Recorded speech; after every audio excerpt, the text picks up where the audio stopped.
వెంకటాచలమునందు మాత్రమే జరిగే అద్భుతం ఏమిటో తెలుసా అండి?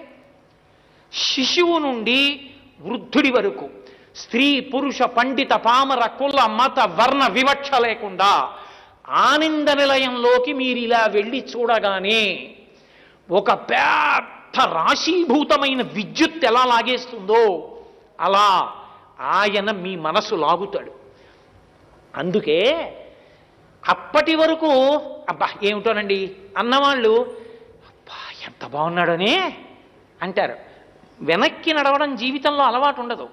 తోసేస్తున్న గోవిందా గోవిందా గోవిందా గోవిందా అంటూ బయటికి వచ్చి కూడా ఇలా చూస్తుంటారు తొంగి. ఎలా ఉంది ఏం చెప్పనండి అంటాడంతే. అంటే నువ్వు ఎంత ప్రయత్నం చేసినా మనసు నిలబడదు.